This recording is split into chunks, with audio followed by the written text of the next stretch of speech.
All right, good afternoon, everybody. My name is Tiffany Chen from the Charles River Regional Chamber. Thank you all so much for joining in on this webinar today. The topic is on making your website ADA compliant. Our presenter today is Bruce Howell from the Carroll Center of the Blind. And before I introduce you all to our presenter today, just a couple housekeeping items. If you have any questions throughout the webinar, please submit them through the Q&A box in your Zoom toolbar. We'll do our best to address them at the end of the webinar. And also, we have our live transcript enabled today. So you may be seeing some subtitles on your screen as well. You should be able to enable or disable them, but we do have this feature on for everybody joining us today. So with that, I also want to thank all of our Diversity, Equity, Inclusion Series sponsors. As this part of this webinar, this is part of our DEI efforts, and we are dedicated to offering one program a month at least through our chamber. So with that, definitely look out for future programming that's happening later in the year. With that, I want to introduce you all to Bruce Howell, our presenter for today. Thank you all so much. Hi, everyone. Welcome to the webinar. This is on making your website ADA compliant. I am Bruce Howell from the Carroll Center.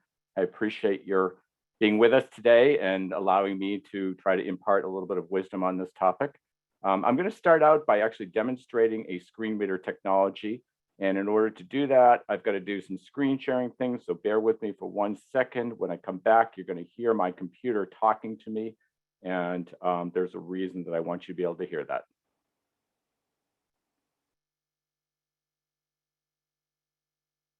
Up share left there, plus right there. Okay, you're going to be hearing noise through my computer. That's intentional. It's going to be a demonstration of how a screen reader works on a computer. And I'm going to go to the Carroll Center's own website to do a little demo to give you a chance to hear how someone who is blind or vision impaired uses an assistive technology like this in order to be able to do things on a website. So we're going to open up Google Chrome. Windows M, desktop, folder view list view, Charles River Chamber, Google Chrome, 2 of 1, enter. New tab dash Google Chrome, toolbar, address and search bar, edit, address and search bar, control, alt, D, great written silver coin, no tell you search from history, 1 of 5 C. A.roll.org, selected, enter. And that defaulted to The Carroll Center for the Blind dash Google Chrome, the Carroll Society Awards, page has 5 regions, 12 headings and 94 this website. Page has 5 regions. So I am going to start at the top of the page, and then I'm just going to let you hear for a minute how I use a computer and what I would hear as an individual using a screen reader on a computer. So bear with me. This is going to be really fast. Don't be discouraged. I'll explain a little bit more about this in a minute. The Carroll Center for the Blind. Visit the same page, link, skip the content, same page, link, skip the navigation, list of 5 items, link, Facebook, link, Twitter, link, YouTube, link, LinkedIn, link, Instagram, list, end, change font size, 2 left, right, slider, search for colon, edit, type here, search, search button, visit the current page, heading, level 1, link, graphic, Carroll Center, logo, serving all ages and all stages of vision loss, link, shop, link, donate, list of 5 items, same page, link, who we serve, show submenu for quote, who we serve, quote, button, collapse, same page, link, who we are. Okay, I'm guessing that was probably kind of difficult for most of you to understand. Pretty much sounded like those legal disclaimers at the end of commercials that you hear on the radio or television. The reason I want you to hear that, though, is that people who are blind, if they're successfully a college student or in a competitive workforce situation, they need to be able to process this information really quickly. It's the one way that they have sort of equalizing their ability to get through content as quickly as someone who is sighted and wouldn't need to use a screen reader. So I'm going to slow this down, though, so that the rest of this demonstration, you'll be able to hear it a little bit more clearly. Slower, slower, slower, slower, slower, slower, slower. Okay, and again, I'm going to go to the top of the Carroll website. Center. I'm just going to let you hear it a little bit now before I do anything. The Carroll Center for the Blind. Visit the same page, link, skip the content, same page, link, skip the navigation, list of 5 items, link, Facebook, link, Twitter, link, YouTube, link, LinkedIn, link, Instagram, list, end, day, change font size, 2 left, right, A. Okay, I'm actually going to slow it down a little bit more because I still think that might be quick for some people. Slower, alt Windows page down. Okay. So I just want to demonstrate a couple of the techniques that someone using a screen reader should be able to do on a website if the website has been designed and developed correctly for accessibility. So one of the most common ways that a person using a screen reader uses to take a look, kind of scan the website, the web page to see what's on there is by the use of headings. If you think about the way headings look in a printed newspaper, for instance, you typically have a big banner headline, which we'll call an H1 level, heading level 1 type of heading. So it's going to be in a big font, bold, really draw your attention. So if it said the Boston Globe, for instance, you know what newspaper you're reading. And then for the articles that follow underneath it, it's going to be a slightly smaller, typically a smaller font size, probably still bolded, but maybe even a different font style, just to, again, draw your attention to the different articles. So that's the way that headings, semantic headings, are intended to be used on a website as well. So if I'm just going to start at the top, and again, I have the shortcut key that I use to go down through a page with headings. It's just to hit the letter H. Carroll Center logo visited current page heading level 1 link graphic. So we heard a lot there. We heard a heading level 1 in there. We heard that there was a graphic, and we also heard that there was a link in there. So my screen reader provides a lot of information. It told me that that's the biggest, most important heading on this page, but it also told me some other things. I'm going to hit H again to see where that takes me. Who we serve heading level 2. So that brought me down to some content area that said who we serve, and it was noted that it was an H2, heading level 2. So I know that that's the next topic area on the page. And if there are things underneath that are marked up by headings, headings are intended to be used in a hierarchical manner. So if there's more content that's marked up with headings, I would expect that the next heading I hear under who we serve would be an H3, a heading level 3. So I'm going to try it just one more time, hitting the key H. Children heading level 3. And sure enough, underneath that heading level 2 was a heading number 3. So these are properly nested or in a hierarchical order that makes sense for a screen reader user to understand how the content is being presented. I'm going to go back to the top. I do that by hitting Control Home. The Carroll. And the reason that I oftentimes will go back to the top of the page is just for orientation. So I know where I am. If I'm trying to demonstrate something to you, I want to make sure that I'm not getting off in the wrong part of the page. I want to take a look at the main navigation menu on here. And I know from experience on in here that I can get here very quickly by looking for lists that are marked up on this site. So I'm going to hit the letter L. List of 5 items. List of 5 items. Letter L a second time. That brought me to another list of 5 items. And then if I arrow down from there. Same page link who we serve. There's the who we serve link, if you will. This is a menu item. Show submenu for quote who we serve quote button collapsed. And now that tells me that there's actually subnested items underneath this. When you're using a mouse and you hover over a navigation menu, typically you'll see the subnested items, the subtopic links, if you will show up there. So there needs to be a way for someone who doesn't have vision to also understand that that content exists and that there's a way of getting at it. So again, I'm going to keep arrowing down through these main topic areas of the navigation menu. Same page link who we are. Show submenu for quote who we are quote but link ways to help. Show submenu same page link explore more. Show submenu for link connect with US list end. And there you go. So there link connect with US. I'm just going to go back up again. Show submenu same page link. Show submenu for quote explore more quote button collapsed. And that explore more, I'm going to hit. It says it's collapsed, so that's telling me that if I hit enter or spacebar on that button, it should expand it for me. Enter the Carroll Center. List of 3 items nesting level 1. And it opened up an additional 3 sub-nested items. Link events, link news, link gallery.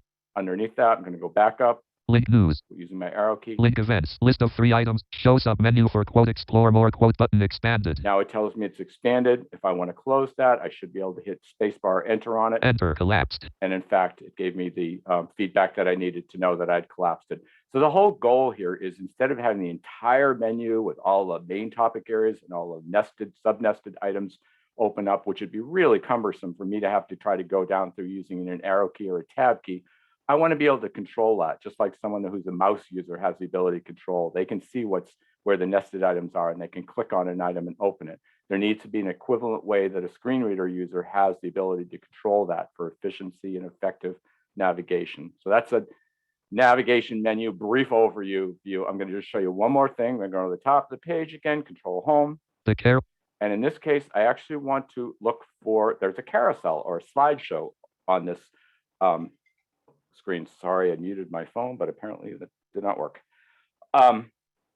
So I'm going to find that carousel, and I happen to know that it's part of the main region or landmark here. So I'm going to use shortcut key R, which will help me navigate by regions on a page. So I'm going to use the letter R. Visited same page link, skip the content banner. Search for main region. And then we go down to the main region. So we heard first the banner region, and then we heard the search region. So regions is another effective navigation method for people who are blind using a screen reader. It all depends on how well the page was designed and whether those regions are labeled in a way that makes them meaningful to me. But if I go down from the main content area that I landed on, I'm just going to arrow down once. Previous slide button. And I immediately hear previous slide. So there's my clue that I'm in a carousel or slideshow.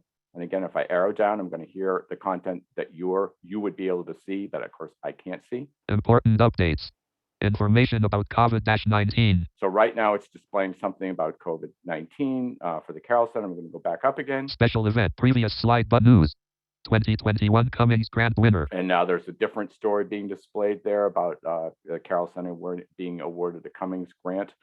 And so on. So that's the way a slideshow works. These pictures continue to rotate through, but for someone who's can't see, I need to be able to understand what's there and what's happening. And more importantly, I need to be able to control that. If I want to stop it on a particular image to get more information about it, there might be a link contained in there. I need to control it. So I'm just going to arrow down one more time. Screen reader, you visited link discover training program. Next slide button. And there's a next slide button. Pause slideshow button. And there's a pause slideshow button. So I'm going to activate that one. Space main region, play slideshow button. And you can see that just by activating, the label on that button now has changed to play slide. So it's the same button. It said deposit when the carousel was active, and now that turns into a stop or play, a play button once I've paused it. So I'm just going to arrow back up. Next slide, link or that information about COVID-19. And if I stay in here. Important updates. Information about COVID-19. Important updates. Information. So I have the ability to control that carousel and stop it on any slide that I want to if I need to get more information from it. So these are just a few examples of the kind of things that make a website really accessible with the right design and coding techniques into it. I'm going to get out of the website now. I'm going to return to my meeting controls. I want to stop letting you hear my computer sound because I know that's very distracting. Then I'm going to be opening up a PowerPoint for the rest of the presentation. So bear with me just a minute. Alt F4. Meeting controls. Stop share left parent Alt plus S right parent button.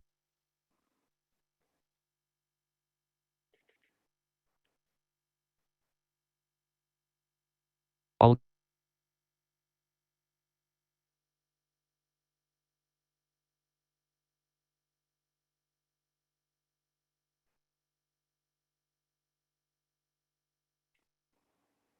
Okay, hopefully you won't hear my computer talking at you anymore. You're just going to get my wonderful voice for the rest of this presentation. I'm going to open up a PowerPoint.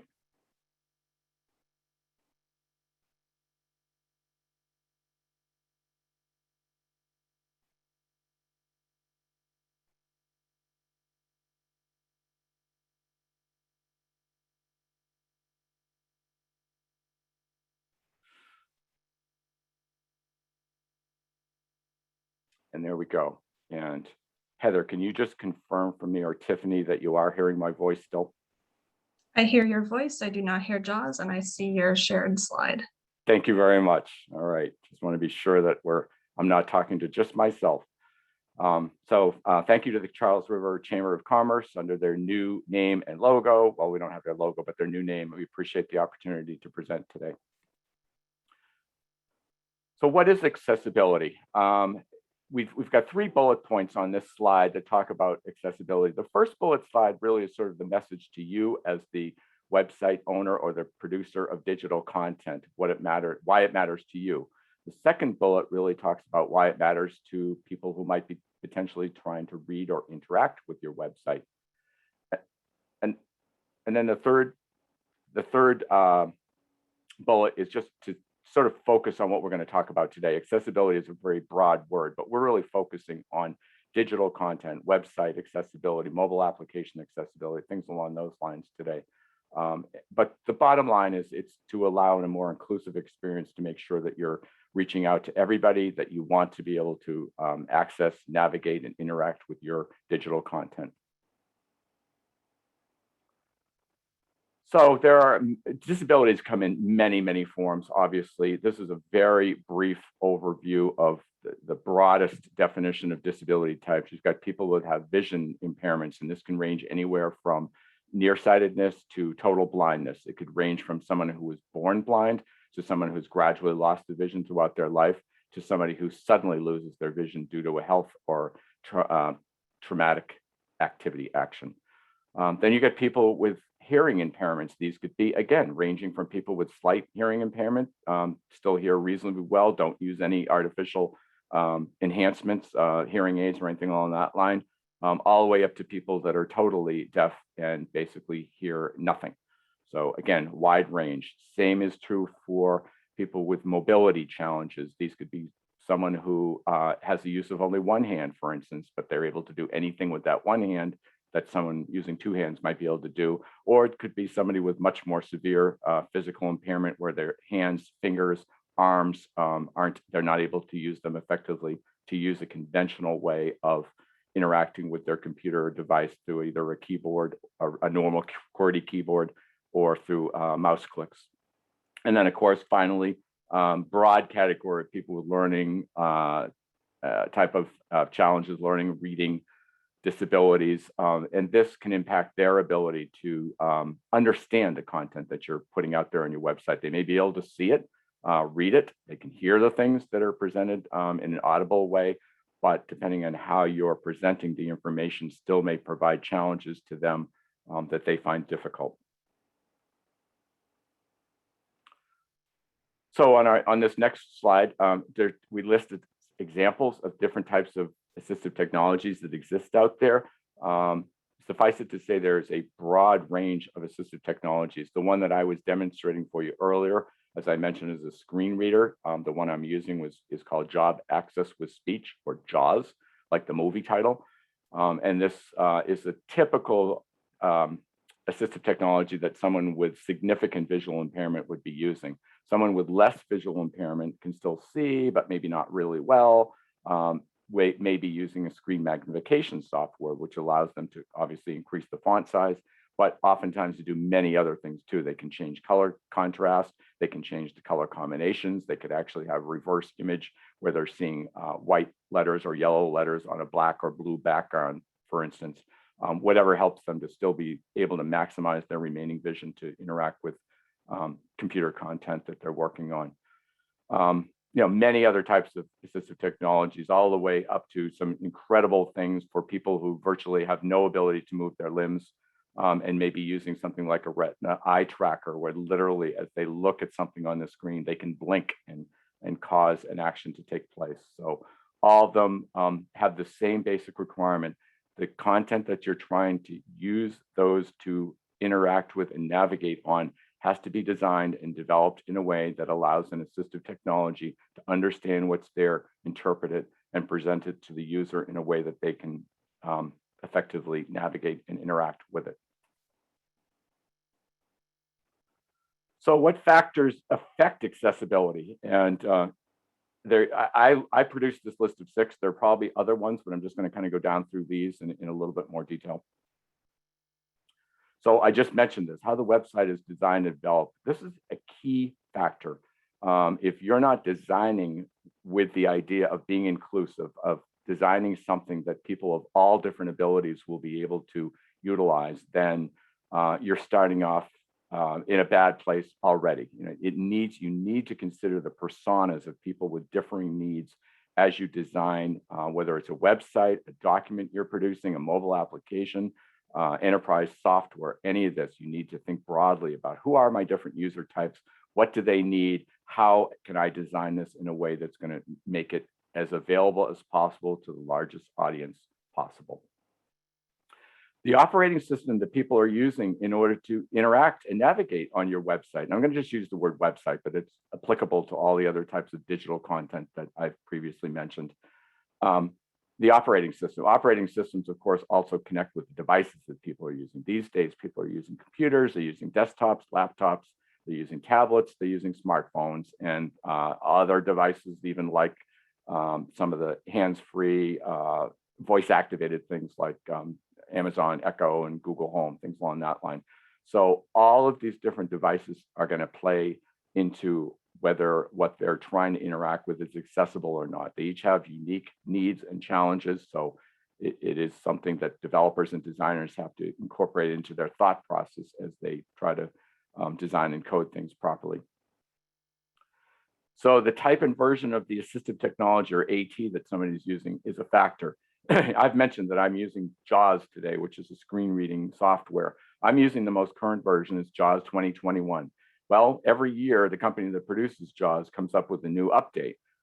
So if I, as the end user, am not staying fairly current with what's available, it's not fair for me to expect that you, as the designer and the presenter of web content, continue to make sure that your web content is still going to work with my older version of JAWS. Reasonable expectation is that it should be compatible with the current version of the Assistive Technology software and the 2 prior versions. So if I'm, for instance, using JAWS 2015, which is 6 versions old, I shouldn't be complaining if I think there's an accessibility problem, because it could well be that my assistive technology is just out of date and I need to get it updated. The web browsers, big factor here, and we've seen the evolution of the disappearance or soon to be disappeared Internet Explorer, for instance. At one point, Internet Explorer was the most popularly used web browser for people who are blind or visually impaired. It worked really, really well with JAWS, the screen reader. Well, those days are gone. Microsoft isn't supporting it any longer, so we have to move on. Now there are multiple web browsers out there, and sort of the big 3 these days are Chrome, Mozilla Firefox, and of course Microsoft Edge. So an end user needs to have an understanding that sometimes things are going to work a little differently with one browser than they might with another. So while you, as the producer of web content, have some responsibility to make sure that your site is compatible with all 3 of those major browsers, the end user also has responsibility to learn to use multiple browsers. So if they struggle with something in one browser, they should be able to go to a different browser, see if they can make it work then.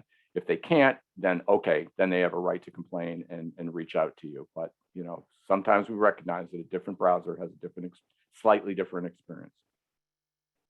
And then finally, the user skill level. You, as the producer of web content, of course, can't control this at all.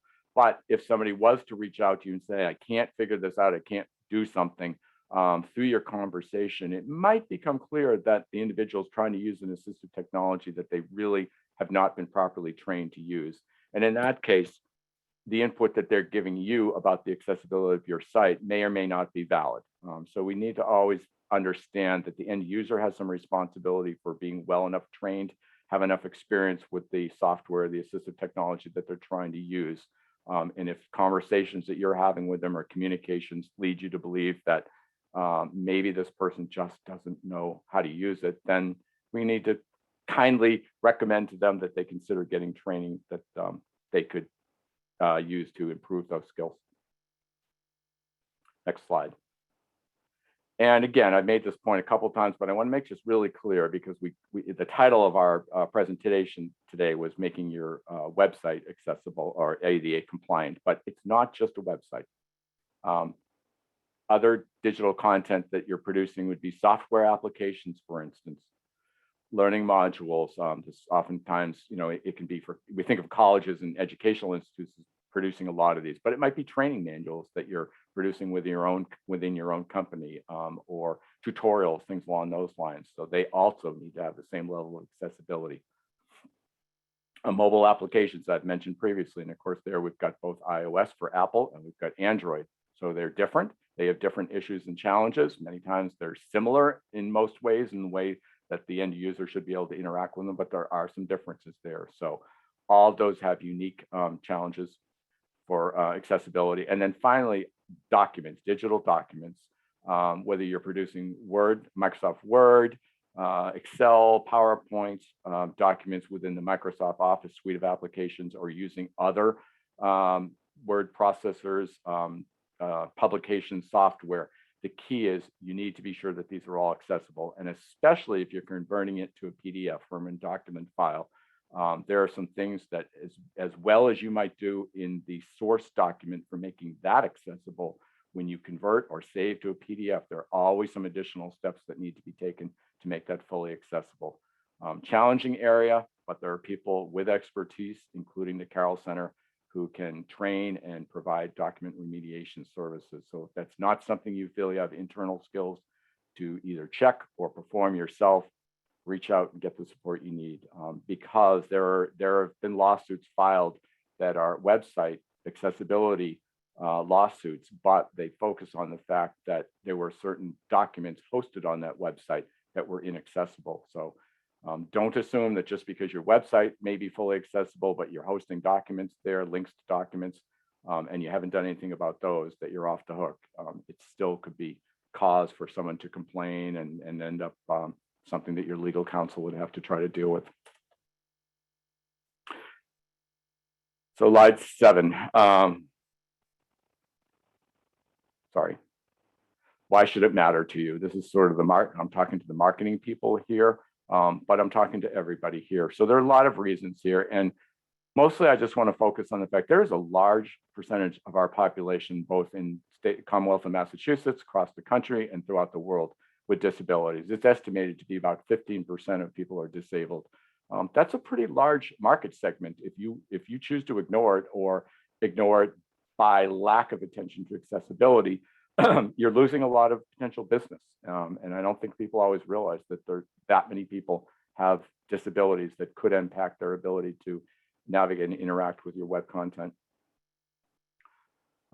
Everybody at some point in their life is going to have a disability. You know, we sometimes think we either are disabled or we're not disabled, but not always the case. You could have eye surgery where for a while you have the use of only one eye, for instance. You have an accident, you fall, you break your arm, so you've got the use of only one hand or one arm for a while. You have some other kind of health situation that makes it impossible for you to concentrate. I think COVID has shown us some of the long haul results of COVID have left people with what are now described as disabilities that fall under what the Americans with Disabilities Act, the ADA, covers. So don't assume that it's black or white. Somebody's either disabled or they're not disabled. Through the course of somebody's life, there's a good chance that they're going to experience some kind of disability. And of course, as we get farther down the list, you know, everything you do for accessibility improves search engine optimization. All the things that you do in the design and code to improve accessibility miraculously also improve the likelihood that search engine optimization is going to be improved for your company or organization as well. So don't think you're doing accessibility just for accessibility's sake. You're improving your marketing outreach. And then the last one, again, I touched on this already. We don't like to focus on this, but there are a lot of lawsuits taking place over web accessibility across the country. Some are being filed at the federal level, some are being filed at the state level. Suffice it to say, it's everywhere. Just spoke to a company yesterday who is, they are headquartered in a New England state, yet they were being sued by an attorney who's in California. So it's something you've got to take seriously and be proactive rather than reactive. So 3 levels of compliance. So I sort of jump into the slide. Let me just explain that.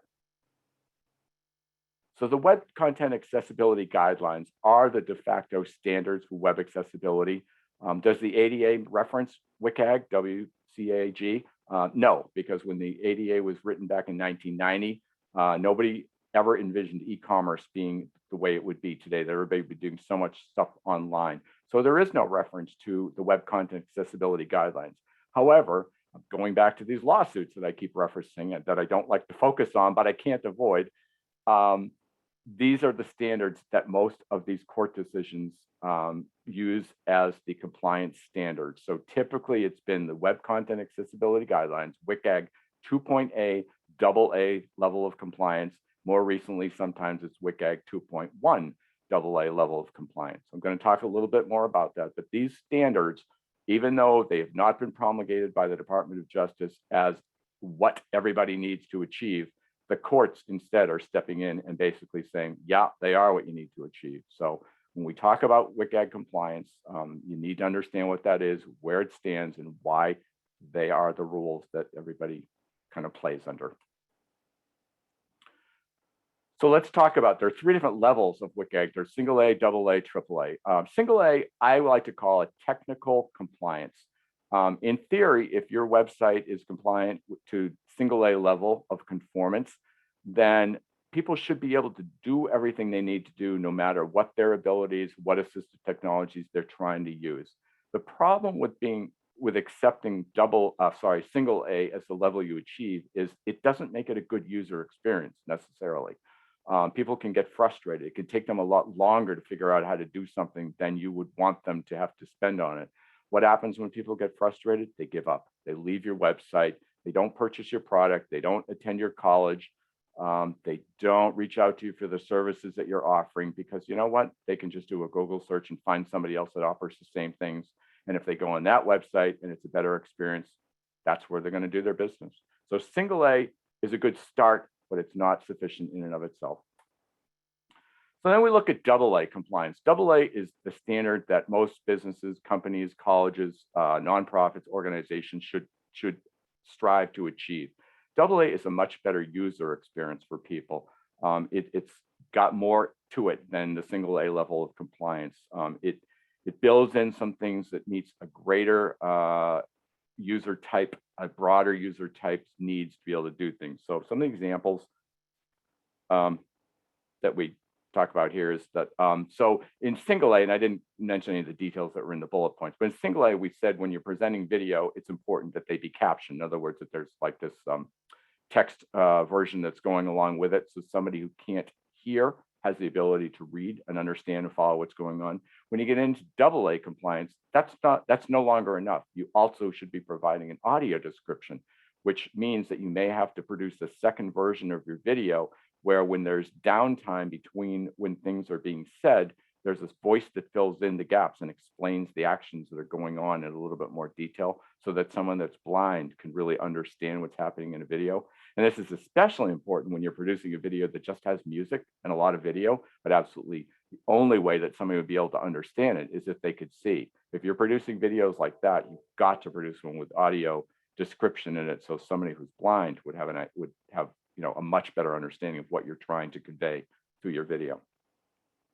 I mentioned heading structure. This comes into AA level of compliance, that using headings in the proper hierarchical structure is really important thing, because that is when we talk to people who are blind and we teach them at the Carroll Center, when we talk about web browsing and what they do, 99% of the time, the first thing a person will do is explore that page by headings to get a sense of what's on there. And when we talk about labeling of things, there's nothing more frustrating than clicking, going down through a website and hearing my screen reader announce link with no label on it. So I have no idea if I activate that link where it's going to take me. Is it going to take me somewhere else on the page? Is it going to take me to an entirely different website? Is it going to take me to a subpage of our own website? So it's really important that links and other programmable elements all have labels with them that make sense to somebody who can't see. Strong color contrast, another one. I mentioned that briefly before, but somebody who is either low vision or has color vision challenges, you need to conform with certain contrast ratios that are part of what's built into the WCAG requirements. There needs to be enough differentiation between foreground and background so that people aren't struggling to be able to see. Sometimes you might think, oh, does that really matter? Well, it does matter, especially if there's a submit button somewhere along the line that you've got to be able to find and activate in order to register for something or to purchase the item that you're trying to do. If there's no contrast between the foreground and background of that submit button, again, you lose business because the person doesn't know how to order the item. They give up and they leave. So moving on, AAA. Not going to spend a lot of time on AAA.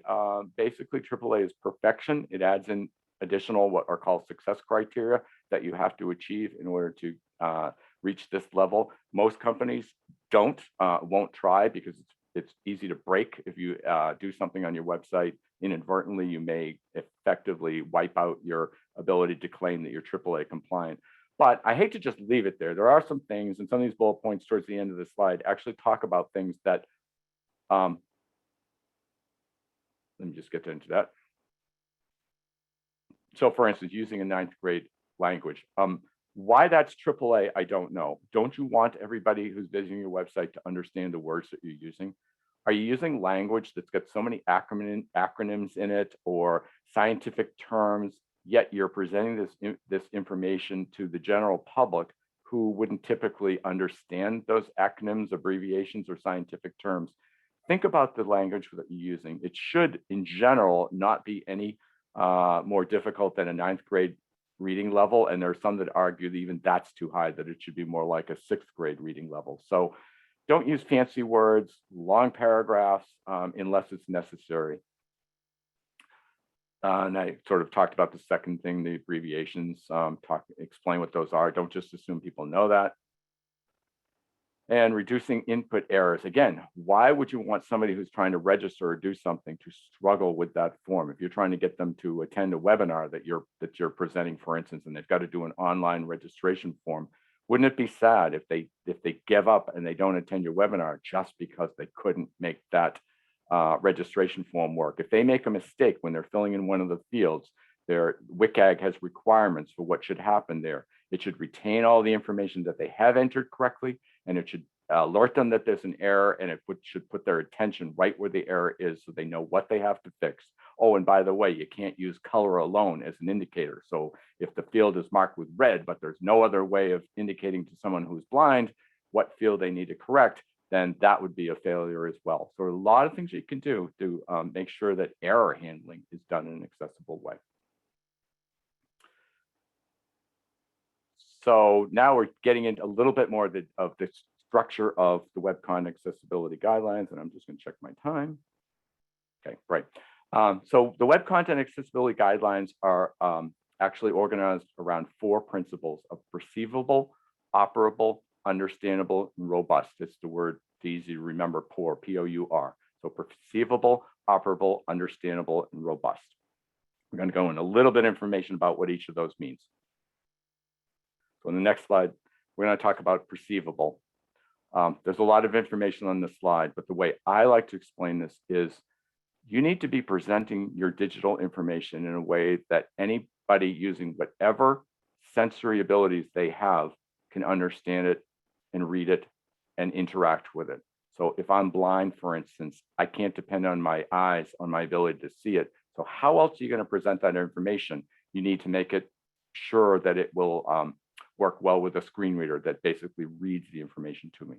If you're presenting information that's audible, you've got music that matters to people. There's buzzers, there are confirmation sounds. You've got videos on there that have sound in them and voices talking. How are you going to present that information in a way that somebody who is deaf would still be able to understand and get the benefit of what you're trying to present? So those are just a couple of examples of where perceivable it comes into play, that principle. And there are a number of different success criteria within perceivable principle that you need to achieve. We mentioned a couple at the bottom of this slide. So we talked about alternative text for non-text content. So for instance, and I mentioned this briefly before, any image, picture, photo that you put on your website, if it's meaningful, it adds meaning to the context where it's being used, then you need to give it an alternative text or alt text. There's a way of entering this into, for every photograph, every image, every graphic, where you have words that concisely explain what's being depicted in that image, so that somebody using a screen reader, when they come across that image, they don't just hear graphic with no explanation or some long file string name that means nothing to them. You want them to understand, just as a visual user would understand, why you've got that image there and what it's supposed to depict. Sometimes you use decorative images, maybe it's a finger pointing or some kind of a divider kind of imagery. That's not important to me. I don't care. So there's also a way that you can put in what's called a null attribute as the alternative text for that image. That way, the screen reader just totally ignores it. It doesn't announce that there's a graphic. It just skips right over it. So be thoughtful about when you're going to use that null attribute, because honestly, it should be used very sparingly. But when you're putting on images, be sure you have some kind of alternative text. We talked about captionings for videos and content that can be presented in different ways. So are there multiple ways that somebody could get at the information they want? As an example, are there breadcrumbs that show you the page that you're on? Do you have a sitemap? Is there an alternative way, maybe through the footer footer region at the bottom of your website, where you repeat some of the most popular links to other pages on your website that people would want to be able to see? So be thoughtful about that. Make sure that there's multiple ways that somebody would be able to get at that information. I'm going to move to the next slide. This is about operable. So operable, so this is where the whole ability for different types of assistive technologies can interact with it. are you designing and coding it in a way that all those different assistive technologies can understand the code, can interpret it, and then can present the information to the end user in a way that's meaningful and useful for them?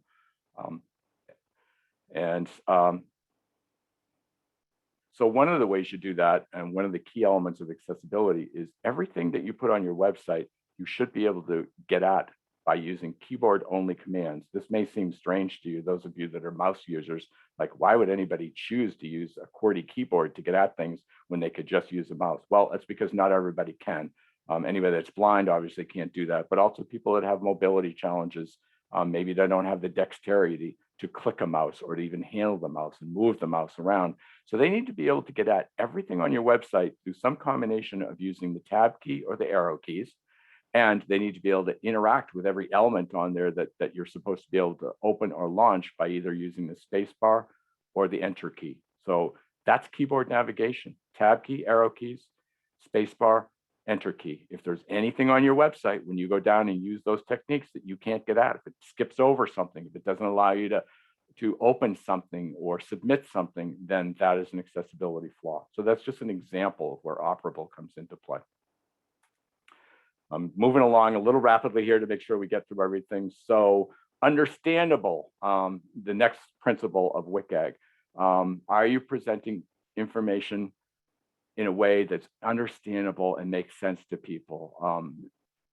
For everybody, this matters, for all user types, but particularly I think of people, again, who are screen reader users, so they can't see what's there. So are they going to be able to understand the concept of how your website is set up? Are you using the same banner and footer regions on every page so that once I know what it is on one page, I can expect it on the next? Is your navigation menu, does it make sense? You have a main navigation that's clearly marked and operable and understandable, and then are you using that same technique on the other pages? The goal for understandable is to try to be as repetitive as you can, which doesn't sound exciting, but the more you allow people to master one page and then they're able to go and do the same techniques on another page of your website, the better results that they're going to have, better experience, and more ability to do things that you want them to be able to do. And finally, robust. Robust is a little bit more ethereal, if you will. Developers understand more about this than marketing people, lay people would do. But what happens with robust is that, are you doing everything in the way you're designing and writing code that will allow future changes in assistive technology, future changes in web browsers to be able to still interpret and understand what they're encountering? One of the places that we see problems with this is a lot of developers, and I'm not faulting them for this, but they do a lot of copy and paste of code. So once they write code, they know what they want to use it again somewhere else. So they tend to copy and paste, copy and paste, copy and paste. Problem is, if you've got an error in that code somewhere, something that isn't good for accessibility, it fails to identify that a button is a button, for instance, but you keep using that code over and over again, then you're just replicating problems throughout your website. So it's really important to understand that the way you're coding, the way you're writing your code, and the way you're replicating your code is done in an effective way that doesn't get sloppy or careless. So moving forward with digital accessibility, we told you what you do to make your website compliant, and I know we've covered a lot of ground today, and clearly I can't cover everything in an hour, but some of the points that I just wanted to make to sort of get near a closing for this today. So make it a priority. If you ignore it, it isn't going to go away. We've shown you the challenges. You'll lose customers, you face potential lawsuits, you're not getting maximization of your search engine optimization. So it's far better to tackle accessibility, to understand that it's here to stay. It's not going away. As technologies continue to change, it's certainly not going to go away. So you really need to have an active plan to pursue it. You're not going to be able to do everything yourselves. I mean, unless you're a big company with an embedded accessibility team, there are going to be times when you really should be looking to an outside consultant, whether it's the Carroll Center or any of the other hundreds, if not thousands, of accessibility consultants that are out there. Choose carefully, speak with them, get a sense of what they can and can't do, what their pricing structures are, what their resources are, but find somebody that can work with you when you run into things that you just don't feel confident about trying to figure out yourself. It's really important. It has to be an ongoing effort too. You don't just do accessibility once and then you're done. Even if you know you get a great audit and you find your website is compliant in every way, guess what? You're going to change that website. You're going to add content. You're going to come up with different page templates or different elements that you want to include in there. It's really important on some kind of a regular basis to have an outside party do an audit for you as well. There's also user testers. Sometimes it's enough to have somebody who's good with a screen reader to go in and check something out for you.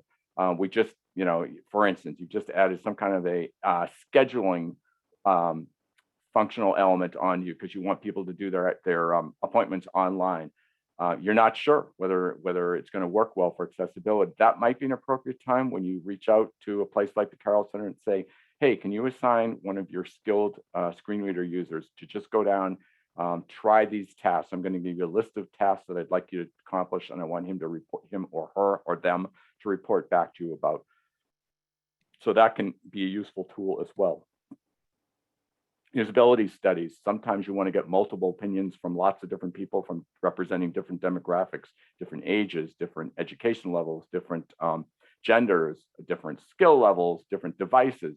That's sometimes a really useful process to go through. It could be in the form of a consumer forum, or again, there could be a set of tasks that you ask each of these individuals to perform while you're watching them, either do it live or through Zoom, for instance, where you can observe what they're doing when they're trying to purchase XYZ item through your website or something along those lines. So a lot of different ways that you can incorporate some accessibility help from an outside firm like the Carroll Center or others in this field to work with you.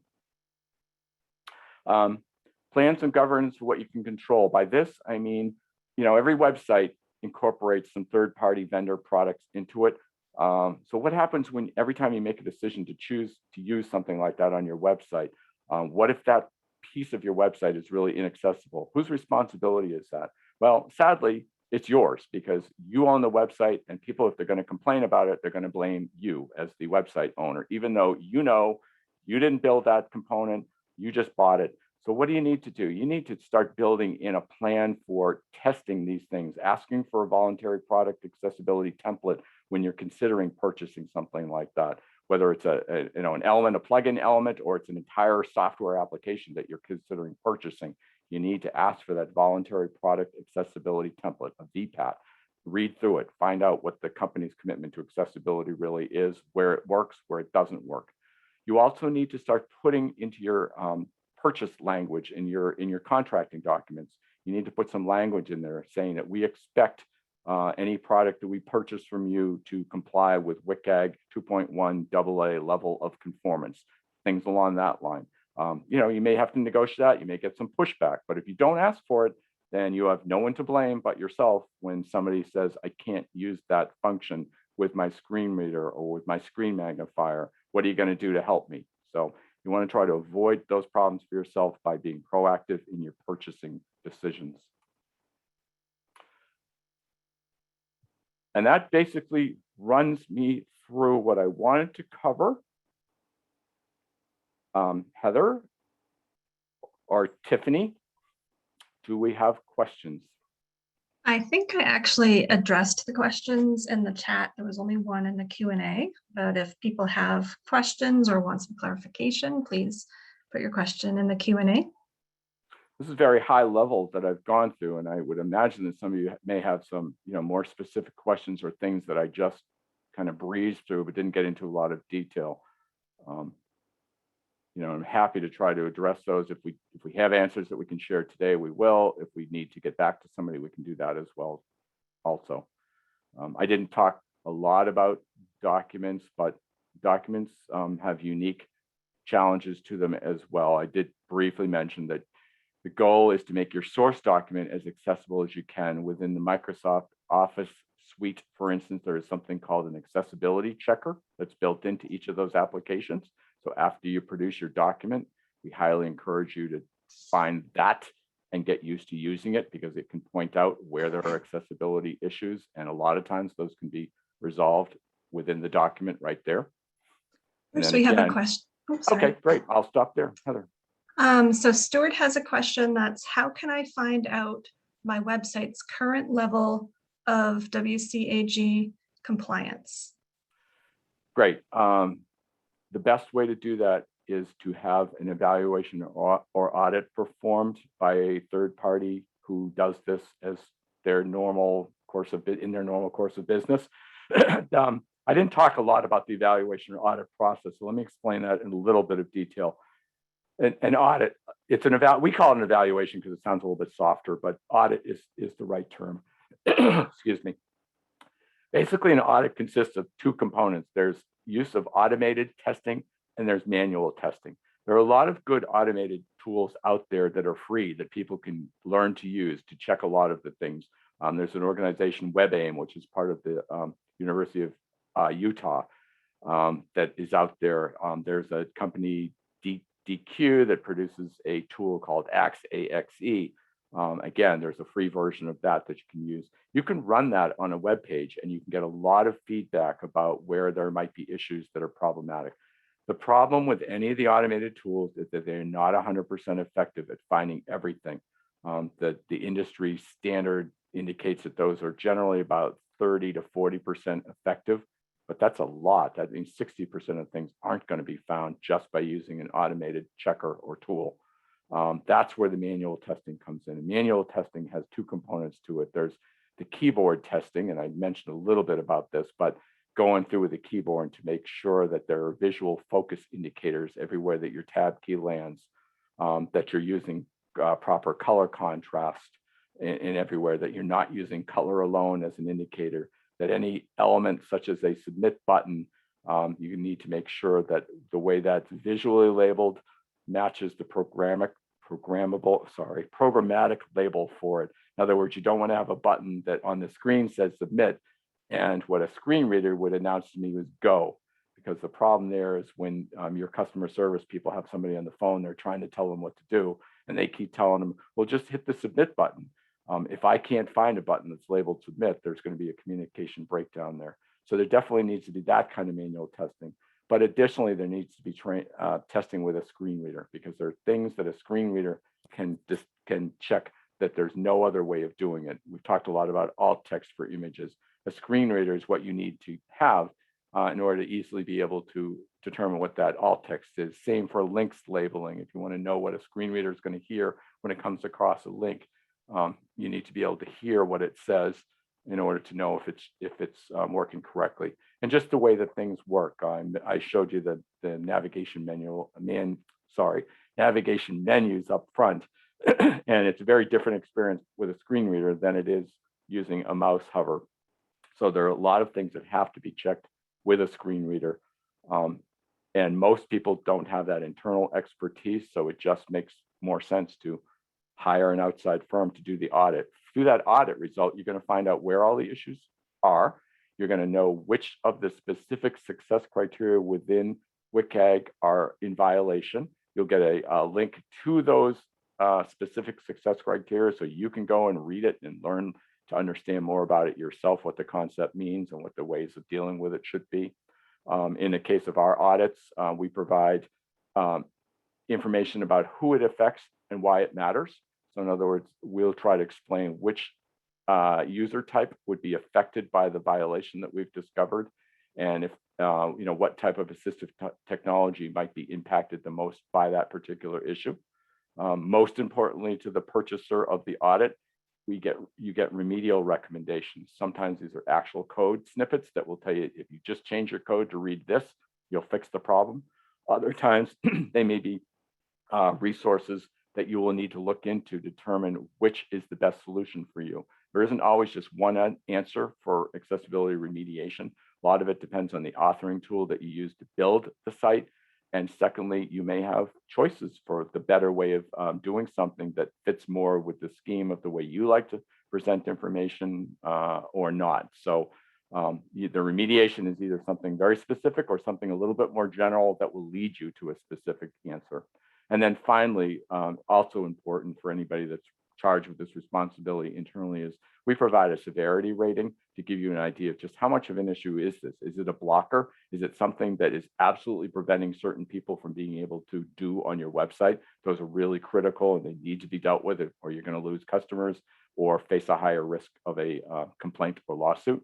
all the way down to things that are more minor in nature, or maybe even best practices that are just more helpful, or maybe would be issues that would only impact a very small user group. Maybe it's a color contrast issue that's just not quite as high as it should be. It's not going to affect 99% of your users, but to be fully compliant, you still want to be able to deal with that at some point. You just may be able to make that a lower priority in terms of getting the work done.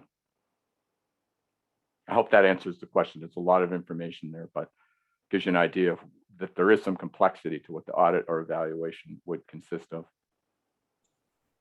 Thank you so much for that, Bruce. We have an audience here, or an individual from the audience, Ellen, who I'll be inviting to join live to ask her question live. Great. Ellen, you should be able to unmute yourself. Yeah, I just saw it. It's so strange to not have all the unmute icons. I was like, how do I do this? So thank you for allowing me to answer the question live. It's I have some neurological stuff going on, so sometimes typing takes too long. So I was wondering, Bruce, there are so many of us who deal with invisible disability, and even while using a website, issues can come up. I know there's so many folks with a variety of sensory issues, illness from EMFs from the screens. So like, how do we balance and juggle the variety of disability? I mean, I'll be honest, those of us with invisible disability get discounted completely, 98% of the time, all the time. So, but if I'm thinking of a child maybe with Asperger autism issues where like lots of sensory overload, it's just too much. Or somebody with EMF and they have to stay on the site for a while. How do you balance that with somebody who might be visually impaired, who needs those certain contrasts and certain things? And if the things almost the needs diametrically opposed, how do you balance that? Everybody says that's a great question, but that really is a great question, Ellen. So let me talk a little bit about WCAG. Go back to that, the Web Content Accessibility Guidelines. Sometimes because I work at the Carroll Center for the Blind, it may sound like my presentations are highly focused on vision-related challenges.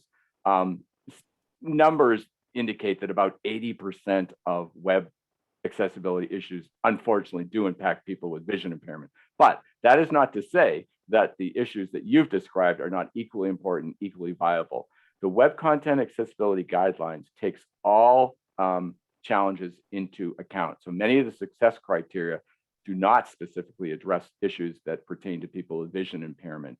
Some of the way, and I didn't get into much detail, but one of the ways that a company can satisfy everybody is instead of putting long paragraphs of text on their site, is they use more bullet points. Putting those long paragraphs of text can, for some people on the autism spectrum and with other challenges, cause them to sort of see rivers of white and lose their ability to focus on the words that they're trying to read. This could certainly be true with people with other types of reading challenges as well. So by doing something like using bullet points more effectively and less of those long paragraphs, you're really satisfying a need that's helpful to everybody. So WCAG does try to address that. I will say that WCAG 2.1, I made a quick reference to the fact that sometimes it's WCAG 2.0, sometimes it's 2.1. WCAG 2.1 added additional success criteria within level A and level AA. It went from 38 total in 2.0 up to 50 in 2.1. And some of those added success criteria specifically address people with other types of challenges. As we see WCAG evolve, and they're already working on 2.2, which may come out as early as this fall, although it may get delayed, more and more of the needs and challenges of people with other types of disabilities are being addressed. Even that's not going to go far enough, Ellen. WCAG 3.0 is in the works, and this still, unfortunately, may be a few years away from being adopted, but it's going to be restructured quite differently. It's going to really focus on doing things that are appropriate for people of all disability types, a much broader perspective, and it's restructured quite differently. So I think it is going to be a movement in the right direction to try to address more broadly those needs. The last thing I'll say about this, and I know this isn't the perfect answer to your question, but people using assistive technologies, for instance, do have some ability to affect changes themselves. So if a website, for instance, has a certain color scheme on it, I think I mentioned that someone using a screen magnifier actually has the ability for their own individual use to change some of those color schemes. They can change the brightness, they can change the contrast, they can, make it reverse image. So sometimes people with other types of disabilities can really benefit by having a screen magnification software that they learn to use themselves so that they have more control over the way information presents for themselves. There are other websites that have some of those controls built into them so that you can change font size, maybe even some of the color schemes. So again, I would encourage people to take advantage of exploring those to see if they can improve the experience for you. But your question is well-founded, and it is a balance to some extent. Accessibility, as much as it wants to be a science, and in some ways it can be a science, when we can tell you, change this in your code and you're good to go, that's science. It's also an art. There's some subjectivity to it, both in terms of who's doing the analysis, who the user is that's trying to interact with the web content, and more of these issues will be dealt with as we get into further renditions of WCAG. I think it's always just about thinking about somebody besides myself might have a different way of being in this world, and to honor that. And I think that it really seems that that's what you do. You are absolutely right. And the word that I never use today that I usually do try to incorporate is called empathy. And that's what you just described, that we need to take ourselves out of our own personal situations and recognize that there are people with all differing abilities out there. And I don't even really like to use the word disabilities. I'll just say they have all differing abilities, and we need to find a way to honor those, to respect those, and give them an equal chance to participate in community and in internet life as everyone else can. Very much. Great talk. Thank you. First, there is one more question. Okay. From Randy. Do you recommend any specific accessibility widget for sites, such as making the font larger, changing contrast, reading text, etc.? So this is a slippery slope, because I just mentioned that there are some things you can add to a website that gives the user some control. You never want to, in my opinion, and there's very mixed opinions about there right now, but generally speaking, from the entire disability community, I've seen virtually nobody that says these are great. There are a lot of companies that are offering what they call overlays right now, accessibility overlays, which are supposed to solve all the accessibility problems of a website. The problem with many of those overlay solutions, well, there's a few things. First of all, it's a subscription. So you're going to pay and pay and pay to have that on your website. What happens if that company goes out of business? Suddenly you don't have your overlay anymore and you're right back where you started. Sometimes some of the things that those overlays do, they mask other problems or they create new problems. So where you might be resolving something for one user type, this kind of goes back to what Ellen was just asking about, it could actually cause new problems for people who are using other types of assistive technologies. So we are not big fans of overlays. There have been companies that have tried to use an accessibility overlay, but have actually still been sued for website accessibility issues because there's no proof that those overlays are really a satisfactory solution to do everything that they need to do. They basically are changing the experience. They're making decisions, if you will. The artificial intelligence is making decisions about what's important and what's not important. So we believe it's far better to address the issues at the design and code state so that you're providing the same experience for every customer, with the minor exception that if you can allow them to change their font size and maybe the color contrast, great. People that really need more assistive technology than that, they already have the assistive technologies they need too. They don't need you to provide some automated solution that provides those to them. If they're blind, they have a screen reader already, so you don't need to provide that to them. They need to be able to use the screen reader that they've learned to use and that they've probably purchased effectively, and that would be true for all their types of assistive technologies as well. Nobody's asking you as the site owner to solve everybody's problem by providing some type of assistive technology. They've got the assistive technology. You just need to make sure that your pages and your site allow those technologies to work properly. Great. Thank you so much, Bruce. And Heather, thank you so much as well. We greatly appreciate all the information that you had shared today. And also thanks to the audience who stayed a few minutes after. We will be sending out the recording along with the presentation slides to you all following this webinar. So be on the lookout for that via email from me. And again, thank you all so much for joining us. And thanks to our Diversity, Equity, Inclusion Series sponsors for sponsoring this webinar today. With that, we hope you will enjoy the rest of your afternoon, and thank you all again. Take care. Thank you.